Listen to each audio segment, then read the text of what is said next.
Welcome back to New Rockstars. I'm Erik Voss, and this is a breakdown of the new trailer for Spider-Man No Way Home, which confronts Tom Holland Peter Parker with Doc Ock Alfred Molina from Spider-Man 2, 2004, Green Goblin Norman Osborn Willem Dafoe from the Raimi trilogy, Electro Jamie Foxx from the 2014 Amazing Spider-Man 2, Sandman Thomas Hayden Church from the Raimi movies, and the Lizard Rhys Ifans from the 2012 Amazing Spider-Man, not to mention Doctor Strange. But this trailer seems to be playing some VFX trickery because I highly doubt Peter's facing all these threats by himself. That's right, his backup, Sonic and Shrek. I'm gonna go through this frame by frame to find all the Easter eggs and details that this trailer's hiding. This video was sponsored by our friends at Heroes Journal. More on them later. Let's get started. Ever since I got bit by that spider, I've only had 1 week where my life has felt normal. That was when you found out. We open on sad Peter Parker, his face bruised and bleeding, tears and rain. Seems like the end of the movie, so who is Peter mourning? Who's gonna die? Well, the trailer suggests MJ, but it could just as easily be like Ned, Aunt May, Happy Hogan, or Shrek. This could also be an ending where Peter, in order to save those he loves and those he doesn't want to harm, must exile himself to a reality in the multiverse where he is a stranger with no way home, where it rains a lot, called Seattle. Peter tells MJ that the week between her finding out that he was Spider-Man and Far From Home and Mysterio and J. Jonah Jameson outing him in the post-credit scene of that movie was his one normal week ever since the spider bit him. Now, this is only the second time Peter has mentioned his spider bite, an origin we never actually saw in the MCU, just kind of glossed over in Homecoming. You got bit by a spider? Can it bite me? Well, it probably would have hurt, right? You know what, whatever. Even if it did hurt, I'll let it bite me. Maybe.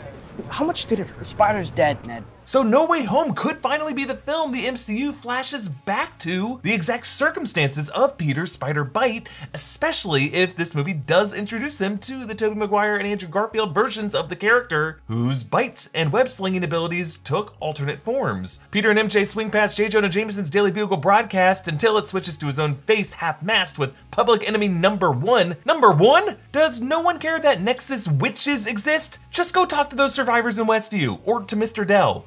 You know, being a man of science, witches. And in the shot, you can see how MJ's hair is blocking Peter's view, and that nearly causes him to smack right into that screen. And only when it clears does he finally whip to the side. Then Peter and MJ perch on the Queensboro Bridge. You can see over to the side there, this is right next to the Roosevelt Island Tramway, the setting of Green Goblin's showdown with Tobey Maguire Peter Parker in the first Raimi Spider-Man film. Let's move on.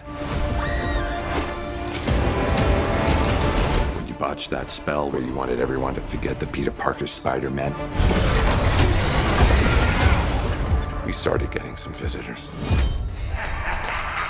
As Peter and MJ jump from that bridge, you can see MJ is wearing the same Joan of Arc t-shirt that she wore at the end of Far From Home, which, in addition to being a reflection of MJ's feminine pride, was itself an Easter egg calling back Zendaya's Joan of Arc look at the 2018 Met Gala. Then they glide through the subway tunnels, somehow missing Morbius despite his best efforts to sneak into this universe. And obviously they do this to escape the helicopters tracking them, but also following Cap's advice for how best to escape the city.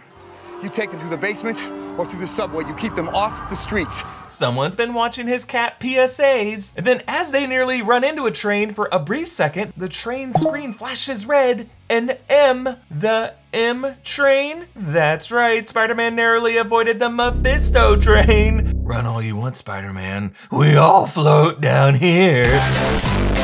Nah, RIP your earbuds. The M line actually runs through Queens, so this train is likely coming from Queens and Peter's just trying to get home. But there's no way home thanks to Mephisto. Now, you'll notice Benedict Cumberbatch's audio sounds stitched together here. When you botched that spell where you wanted everyone to forget that Peter Parker's Spider-Man. As many of his off-screen lines actually sound in this trailer. There are others out there. We need to send them back.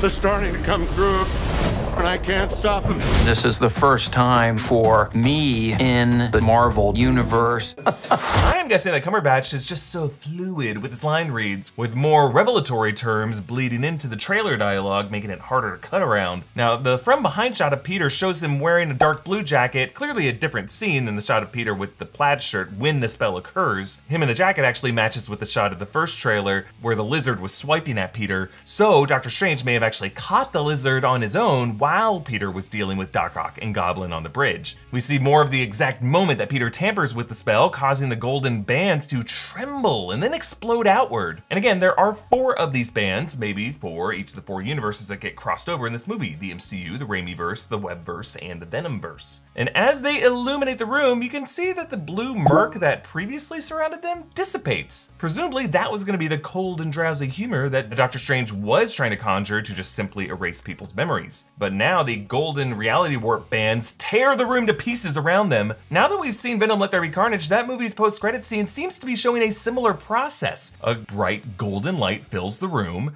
and then reality warps the room's decor. That could explain why we have all these random odds and ends in this dungeon later on. It's just a bunch of crap that got redecorated after the reality warped. I've compared this imagery to Wanda Maximoff's reality warping in WandaVision, and I still believe Strange might be under Wanda's spell, which is clearly what WandaVision was setting up, and could explain why Strange so willingly helps Peter warp reality. Because remember, Wanda is looking for a reality where her children could still be alive. Moving on. From every universe.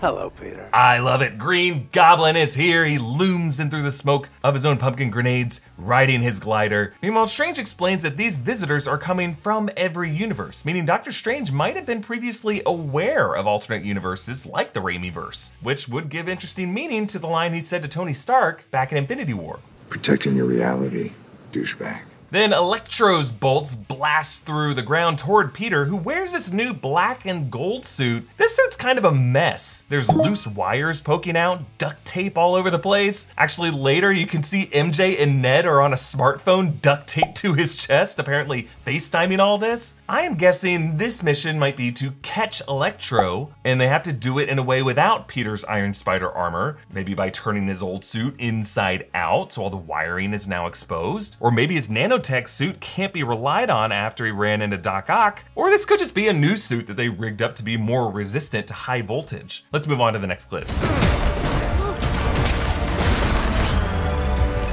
You're not Peter Parker.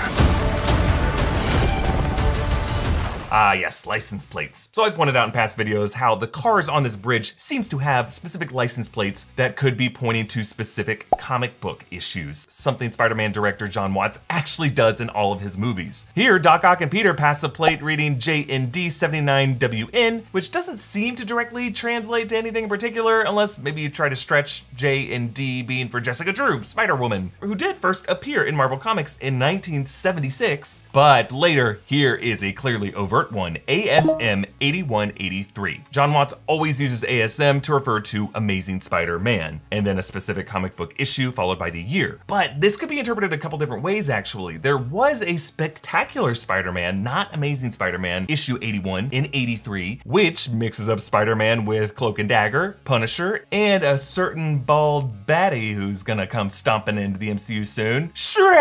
Kingpin! Yes, I have theorized that Kingpin Wilson Fisk could be revealed in Hawkeye and could be the 6th villain of the Sinister Six in this movie. But alternatively, there's also an Amazing Spider-Man number 183 that was released in August 8th month in the year 1973, in which Peter gets attacked by a big wheel while Aunt May is hospitalized. This could just be a joke about how the wheel of this car is flying at Peter right now. But then beneath the bridge, Doc Ock jams his claw at Peter, and I love how Jon Watts uses a whip pan, the same kind of camera movement that Sam Raimi would often use for Doc Ock in the 2004 film. But notice how Doc Ock's arms now have a red and gold coating to them, and a chunk of Peter's nanotech is missing from his chest. He actually has to reallocate the nanobots from his helmet to his chest to protect himself from the blow, and a later trailer shot shows that Doc Ock straight up absorbs Peter's nanotech armor from his suit. And this is crazy, because Doc Ock comes from an alternate universe where Stark tech does not exist. How could he be compatible with this tech? Well, if you think about it, his arms are actually controlled via a neural link. link that was fused to his spinal cord. And Stark nanotech seems to be controlled via a kind of neural link as well. So maybe that is how Doc Ock can hack into it. I'm just excited to see nanotech on the loose in the MCU. Could be a major plot point in shows like Armor Wars. Also, a little VFX detail that I appreciate. Peter's necktie dangles from the open nanotech hole where his chest is, but as that nanotech shifts and seals that hole, it tucks the necktie back in. Meanwhile, when Tom Holland's face is revealed, Doc Ock says, You're not Peter Parker. answering our questions from the first trailer as to why Doc Ock would see this version of Spider-Man and recognize him as Peter from his universe. It's just because Doc Ock saw someone, I guess, who looked like Spider-Man and assumed that would be Tobey's face underneath. But what I like about this line is it does confirm the existence of a Tobey Maguire Peter Parker somewhere in this merged Spider-Verse and makes his cameo even more likely. Let's move on. I'm sorry, what was your name again? Dr. Otto Octavius. Wait, no, seriously, what's your actual name?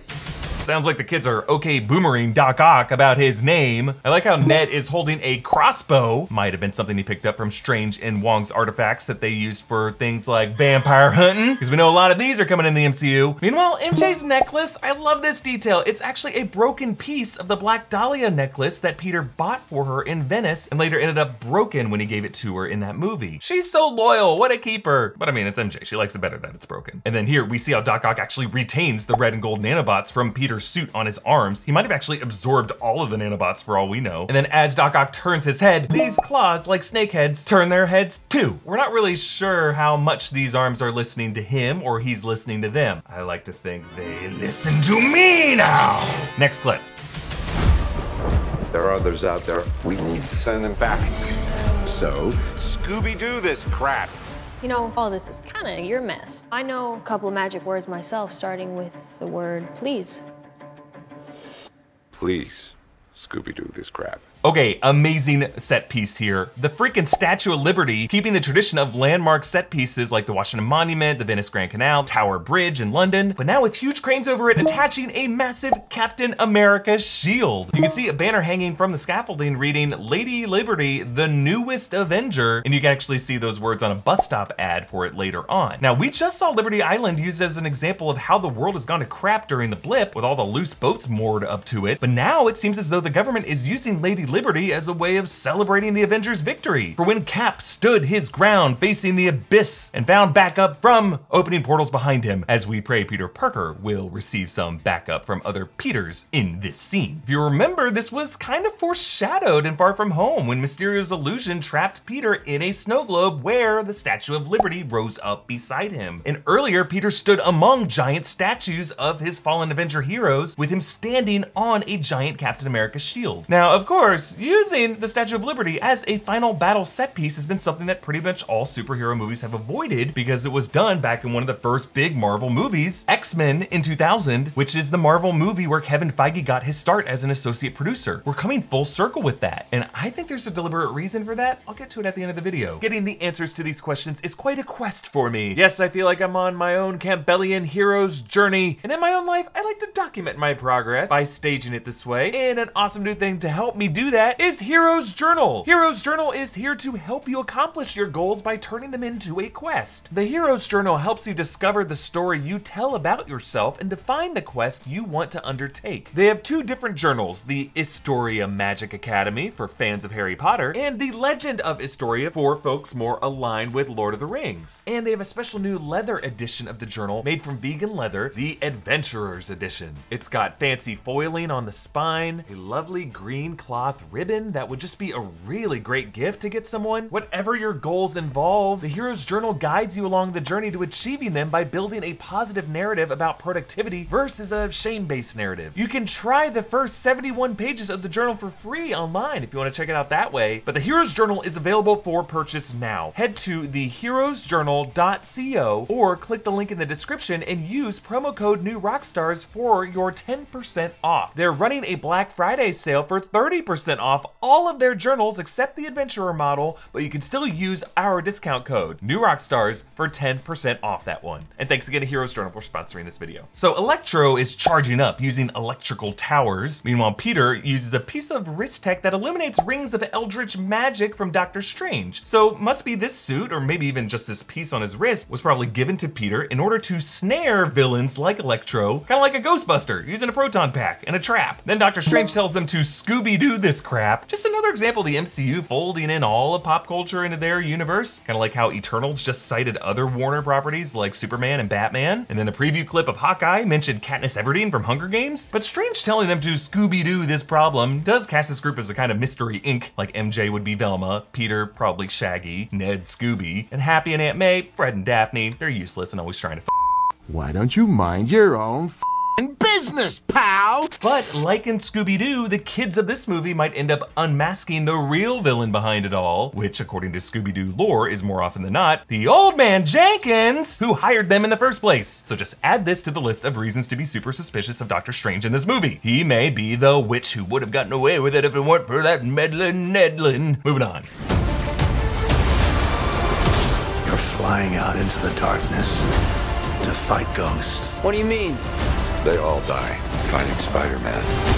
It's their fate.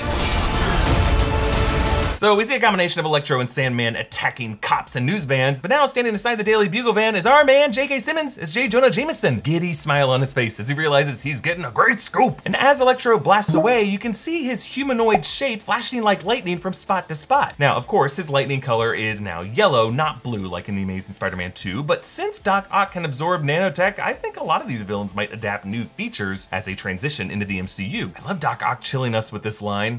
You're flying out into the darkness to fight ghosts. For one, it doubles down on this Ghostbusters parallel of Peter's mission, but also Alfred Molina is looking directly into the camera here as if this is how he shuts up those kids for laughing about his name, reminding them that they will be facing madmen who should be dead, who now think that they're in some kind of purgatory or hell, and therefore they have nothing to lose. Doctor Strange says that all these people died fighting their version of Spider-Man, but that definitely wasn't the case for Sandman at the end of Spider-Man 3. Peter Parker forgave him and let him go, making us wonder, geez, Tobey, what did you do after Spider-Man 3? Did Flynn Marco break your damn door? Fix this damn door! Then Peter leaps after a pumpkin grenade as it explodes in front of him. This actually looks like the lobby of that same building, the one with the police cars outside, the same one we later see Electro and Sandman outside of, and the lobby that Aunt May seems to be charging through. I also think, based off of the SWAT swarming around it, that is where Happy Hogan is. So, between Happy and May, that's two very worrisome options for who this pumpkin grenade may be targeting. But Peter does seem to be wearing a new incarnation of his Iron Spider nanotech that probably protects him from this explosion. You can see that gold emblem stretching across his shoulders. That's completely new. The guy's got a million suits in this franchise. And in that shot, he appears to be talking to Aunt May after the explosion. So I'm thinking she'll be okay. Happy though? I don't know. But an explosion does destroy the entrance, emitting a green fire, which actually continues to burn green on that piece in the lower right. So I'm wondering if this could be part of Goblin's weaponry. And then on the right is a Feast truck. Feast is Peter Parker's homeless outreach organization, and it has a big hole torn out of the side of the truck, like someone might have used this truck as perhaps a Trojan horse that they burst out of in the attack. Moving on. I'm sorry, kid.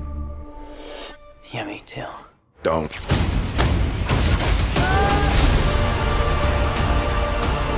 Look, there has to be another way. There isn't.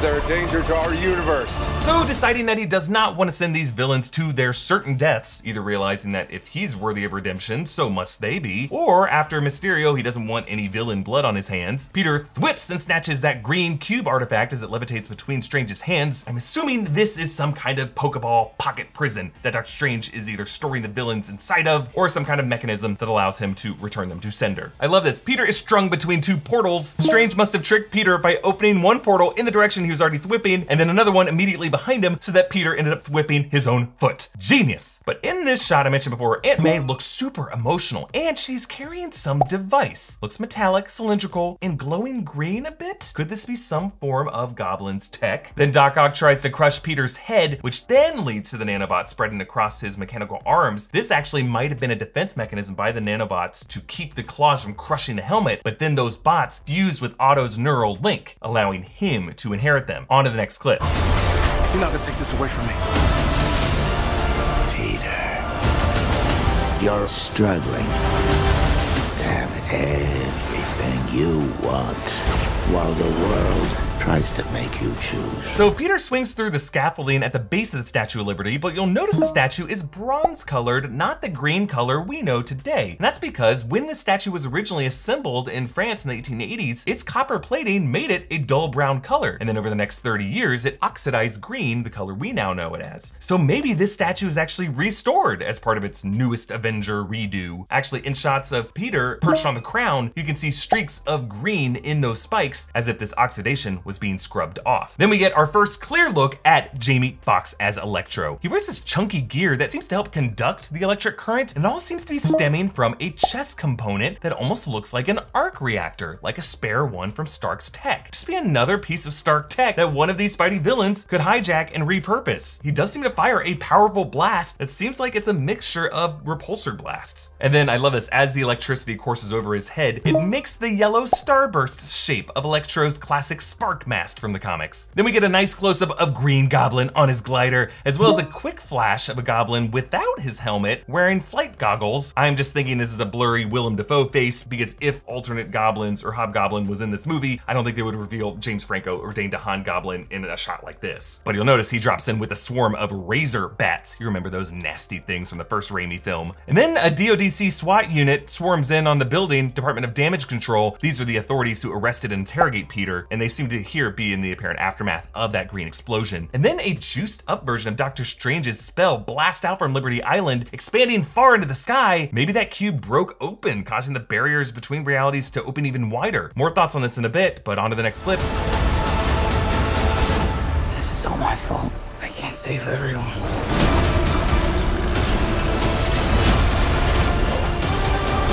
Okay, so Electro, Sandman's giant face, and Lizard leap across the Statue of Liberty scaffolding towards Spider-Man, but clearly Lizard is jumping towards something else that must be positioned beneath Spider-Man that's been scrubbed from the frame. Actually, in the Brazilian version of this trailer, the cut was left long enough to show Lizard recoiling as if something kicked him in the head, something that was removed from this trailer, and I think it's a very good chance that in the theatrical version of this scene, that is going to be Andrew Garfield's Spider-Man. Maybe Tobey Maguire's Spider-Man, but Garfield Peter has a history with Lizard. Actually, Electro is also an Andrew Peter villain. Sandman was the Tobey Peter villain. Tom's really the odd one out here. But this shot just makes it seem like it's 3 versus 1, but compositionally, it makes far more sense for this to be 3 versus 3. Kind of like how the profile collision shot in Civil War was equal numbers on both sides. And when Peter tells Aunt May that he can't save everyone, I think the subtext of that is that he can't do it alone, and he's gonna get some endgame style backup from his Peter variants. Now, I fully respect Sony for not putting Tobey and Andrew in the trailer, but fans have been so ravenous with speculation, I think it's a foregone conclusion at this point. Still, I think we're gonna scream like Doc Brown when we see them. Let's move on.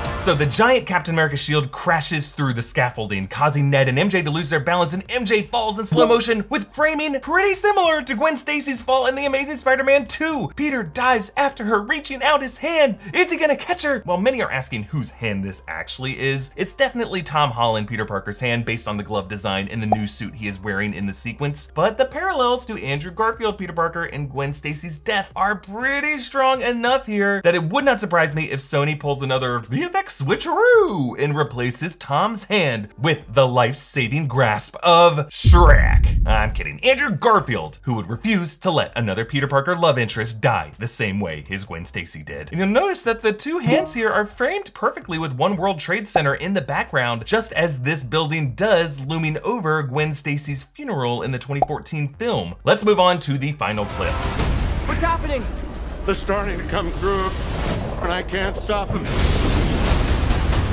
So it looks as though that spell that blasted outward from the Statue of Liberty has left this crack in the sky, like the cracks in space formed when the multiverse shattered in Loki, or the shattering of reality walls in What If. Now these cracks were once orange, like the golden bands of Doctor Strange's spell, but now a purple glow has overtaken the orange color as this glows in from what lays beyond. Purple has tended to be the color of dark magic in the MCU, the color of Dormammu in the Dark Dimension, the color of Agatha Harkness's dark magic, but But the question is, what or who has started to come in through these cracks that Doctor Strange cannot keep out? Well, interdimensional threats like Dormammu or Shuma Gorath or demons from the What If episode 4 always seem to be a threat to Doctor Strange. Maybe we're looking at a symbiote hive or Kang variants. I don't think it has to be one big threat, but like the Sinister Six spawning throughout the MCU, any number of out-of-place outsiders suddenly appearing from different universes. And I think it is interesting that they chose the Statue of Liberty as the focal point of all of this. The gateway to a new world for the tired, the poor, the huddled masses yearning to breathe free. A symbol chosen specifically for that X-Men final battle for that reason, as part of Magneto's plan to transform world elites into poor huddled mutants from a shining beacon in Lady Liberty's torch. No Way Home is clearly a prelude to Doctor Strange in the Multiverse of Madness, which I'm pretty sure is gonna be the MCU's version of the Scarlet Witch House of M storyline, which is the nexus point of mutant existence in the multiverse. If we are seeing the moment that break in reality occurs, and if Doctor Strange has a link whatsoever to the Scarlet Witch, which we know from WandaVision that he does, then Kevin Feige might have chosen the Statue of Liberty specifically for that parallel symbolism as the place that he, when he got his start as a young associate producer on that X-Men 2000 film, personally shepherded Marvel superheroes to take a huge leap forward on the big screen, and he could be now bringing it full circle as a place mutant kind arrives on the shores of the MCU.